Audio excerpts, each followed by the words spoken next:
something's going on, ladies and gentlemen. The vote was supposed to take place at 1:30. There is a sense that Grassley would have taken the vote if he had the votes.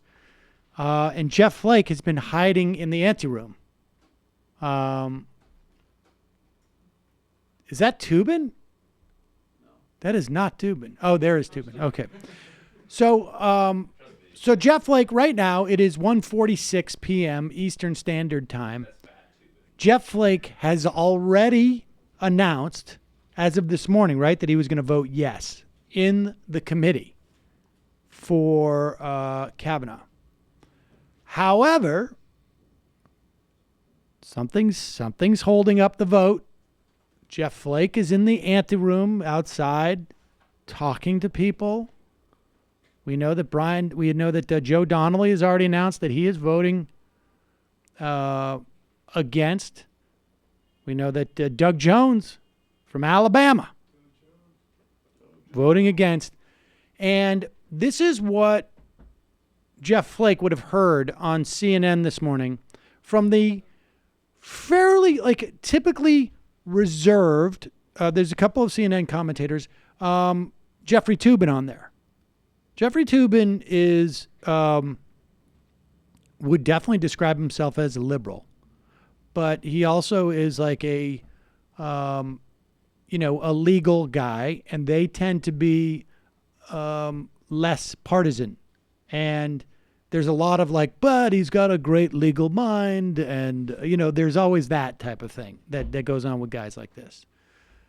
But Jeffrey Toobin was rather pointed today in his criticism of one Jeff Flake. Jeff Flake, having called for the hearing, didn't even bother to use his 5 minutes. For 1 minute, he sort of said, oh, this is very sad. I mean, if there is a weaker, more pathetic political figure in the United States than Jeff Flake, I'm not aware of who it is. And I thought yesterday was a classic demonstration of his inability to stand for anything. You are off the Flake family Christmas list once and for all. Yeah, I mean, but that's a pretty pointed statement for, sort of someone who's been up until fairly recently been getting plaudits for being, tough enough to stand up to Donald Trump.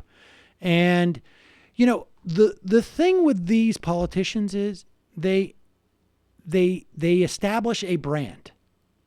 And even if what is part of their brand goes against what their constituents want at any given time, they stay true to their brand because they think that's what they can go out to their voters and say, hey, I know you don't like that, but this is who I am. And there's a certain amount of respect that voters give to that. I don't agree with him all the time, but he says what he believes, or she says that type of thing. And so they hew to their brand a decent amount. Jeff Flake may also feel like he has a personal brand, even if it isn't going to be as a senator in the future. And maybe he's starting to realize this doesn't, my personal brand, maybe my slip is showing. But we shall see. But that was Jeffrey Toobin. All right, let's go into the to what we have in terms of the footage from yesterday, and then we'll take some phone calls and take your IMs. I am now warming up the IM machine as we speak, ladies and gentlemen. Let's go to some of the lies, the obvious lies that Brett Kavanaugh talked about. We had mentioned this with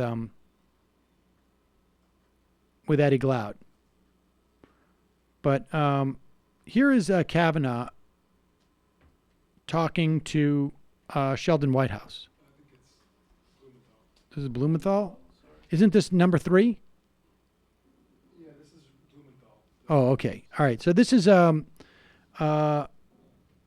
sorry. This is Blumenthal. And Blumenthal starts off his questioning, and I don't know if we have it in this clip, but he, as a former prosecutor from Connecticut, says to Kavanaugh, I'm sure you're aware of the concept, and it's Latin, so forgive me, my Latin is very rusty, of you tell one lie, they're all lies. This is where the witness gets dismissed, or is the jury instructions can be, you don't have to listen to any of the testimony, or let's put it this way.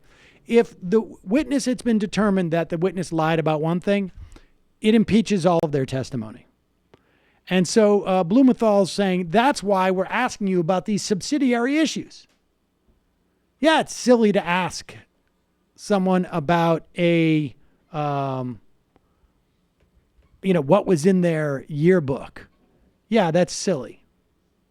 But, we want to see if you are lying or you're not lying. All right, we got to take here it is. Let's go to the video. Ask you about Renata Dolphin, who lives in Connecticut. She thought these yearbook statements were, quote, horrible, hurtful, and simply untrue, end quote, because Renata alumni clearly implied some boast of sexual conquest. And that's the reason that you apologized to her, correct? That's false, speaking about the yearbook, and she said she and I never had any sexual interaction. So your question is false, and I've addressed that in the opening statement. And so your question is based on a false premise and really does great harm to her. I don't know why you're bringing this up, frankly. Doing great harm to her by even bringing her name up here is pause it. In his opening statement, he said, we really liked her. She was a good friend. And so we were paying tribute and doing an homage to her. And that's why we did this.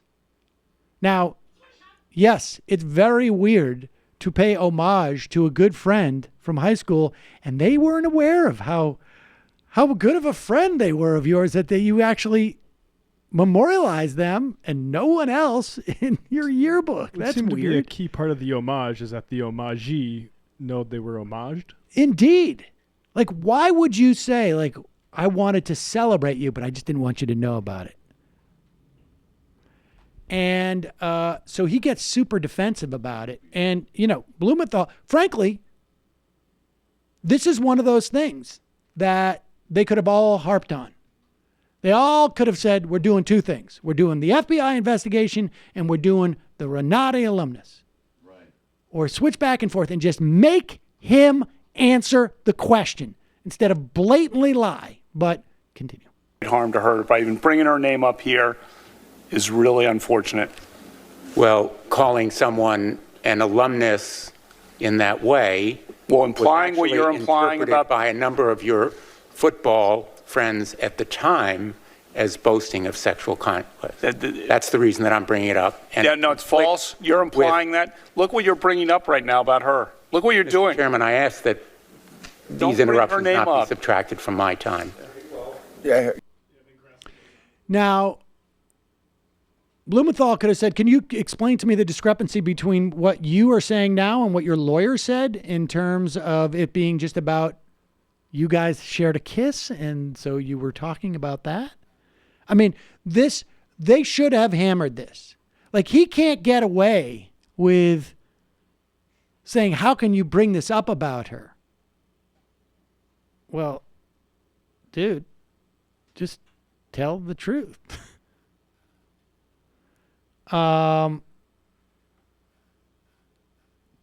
So, update. Jeff Flake was speaking. He wanted to delay the floor vote for a week for an investigation limited to 1 week. Flake wants to advance to the vote. Grassley calls to advance first, and the ayes have it. So that mean that the vote is actually taking place in the committee? Brendan, does that mean that the vote's taking place in the committee? Yeah, they just voted on the advancement in the committee. Oh, okay. So he was confirmed by the committee. I believe so. It's ongoing. What did Jeff Flake vote? He voted to advance. So he said, I would like to wait for this vote for a week. For the confirmation vote, I'll vote him out of committee, but I want this. Okay, so they vote him out of committee, but they want 1 week time for the FBI investigation to go to the full Senate floor. So, okay, so this suggests to me that that concept that I was talking about earlier is they are very worried that particularly this week, if they vote in the next day, that 3 days later, they're going to get information that is going to be problematic to Kavanaugh. And it's going to, we'll see.